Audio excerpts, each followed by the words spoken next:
জন্মসূত্রে যুক্তরাষ্ট্রের নাগরিকত্ব পাওয়ার অধিকার বাতিল করেছেন মার্কিন প্রেসিডেন্ট ডোনাল্ড ট্রাম্প। স্থানীয় সময় সোমবার 20 জানুয়ারি প্রেসিডেন্ট হিসেবে শপথ নেওয়ায় কয়েক ঘণ্টা পরই তিনি এ সম্পর্কিত এক নির্বাহী আদেশে সই করেন। মার্কিন সংবাদ মাধ্যম ওয়াশিংটন পোস্টের প্রতিবেদনে বলা হয়, অবৈধভাবে বা শিক্ষা পর্যটন সহ সাময়িক ভিসায় যুক্তরাষ্ট্রে এসে সন্তান জন্ম দিলে শিশু মার্কিন নাগরিকত্ব পাবে না। আদেশে সই করার সময় ট্রাম্প স্বীকার করেন যে জন্মসূত্রে নাগরিকত্বের অধিকার যেহেতু দেশের সংবিধানে নিশ্চিত করা আছে, তার এই আদেশ আইনগত চ্যালেঞ্জের মুখে পড়তে পারে। তিনি জানান, জন্মসূত্রে নাগরিকত্ব একেবারে হাস্যকর এবং তার বিশ্বাস এই বিধান বদলানোর জন্য ভালো আইনগত যুক্তি আছে।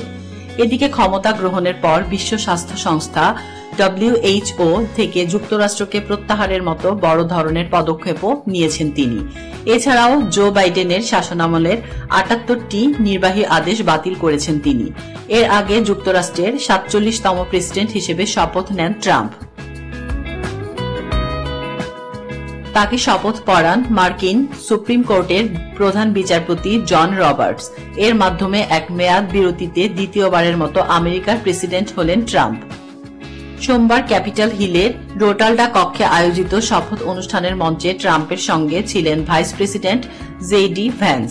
প্রথমে আগে ভাইস প্রেসিডেন্ট হিসেবে শপথ নেন জেডি ভ্যান্স, এরপর শপথ হয় ট্রাম্পের।